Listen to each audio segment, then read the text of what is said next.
Are you a parent who's in the middle of a child custody case and you've been told you have to go to mediation and you're wondering what that is?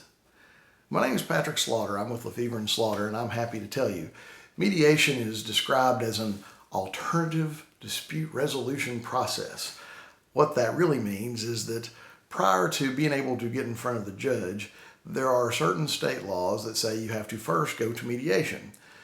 Also, if you already have a parenting plan with the other parent, generally there's a little clause or provision in there that requires before you can modify the plan, you also have to go to mediation first.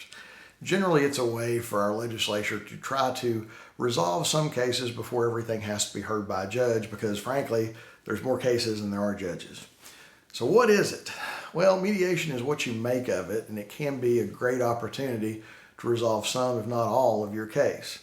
What's usually going to happen is you're going to go to the mediator's office or a lawyer's office. You'll sit in one room with your lawyer if you have one. The other party will sit in another room with their lawyer if they have one. And there'll be a mediator, and that mediator will go back and forth between the rooms and attempt to negotiate a settlement to your case. And that settlement will involve trying to come to an agreement on a custody schedule. Who's going to have the child when? Trying to come to terms on a financial arrangement. Who's going to pay child support? How much they're going to pay? And whatever other specific or special instances in your case are necessary, they'll try to negotiate those as well. The key to being successful at mediation really involves preparation. You want to make sure that you go into mediation knowing what to expect and what you'd be prepared to accept and what you wouldn't. I always say that for a case to settle at mediation, two things have to happen. The first, both lawyers, if there's lawyers involved, have to be agreeable and willing to have the case settle at mediation. The reason I say that is because if one attorney, for whatever reason, is hell-bent on the case not settling at mediation, my experience is it usually doesn't.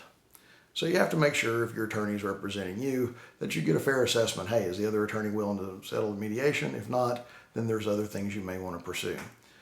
The second factor that determines whether a case will settle at mediation is usually whether both parties are willing to accept that they're not going to get their best day in court. Because if you get your best day in court, that means the other party is getting their worst day in court. And think about it, if your choice was settlement mediation for your worst day in court or going in front of the judge and hoping to get something maybe just a little bit better, you'd probably want to roll the dice too. So if you're willing to accept that there can be some middle ground that's going to involve you not getting everything you want and the other party not getting everything they want, then there's probably room to be successful at mediation.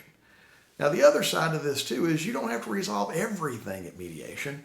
It may be that you only resolve the child support issue, or maybe you only resolve part of the custody issue. Anything that you resolve at mediation is one less thing that has to be proved at litigation in court. That will save you an enormous amount of money, time, and consternation.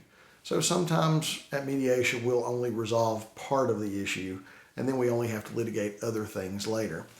Sometimes you'll have multiple mediation sessions. Sometimes we will go and have one mediation where we come up with a temporary framework that we think may be a good idea, but we want to put it into practice before we decide to just sign off on it.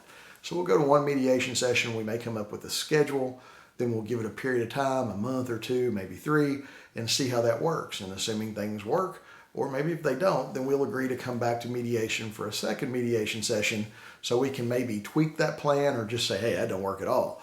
But it gives you a chance to have more control than you're going to have if you go in front of a judge. Because when you go in front of a judge, you're going to have a man in a black robe who doesn't know you, doesn't know the other party, couldn't pick either one of you out from a lineup.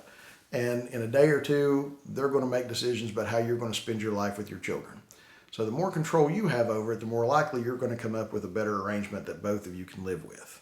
So if you're getting ready for mediation, or mediation is down the road, you're wondering how to go about planning that and how to create some kind of arrangement that's possible to settle your case, and you're just kind of running up against a brick wall, I'd be happy to sit down, maybe look at your circumstances, give you my opinion of where you stand, how you might go about negotiating that kind of arrangement. And of course, if you want me to help you to do that, or you need someone else, I'm happy to point you in that direction as well.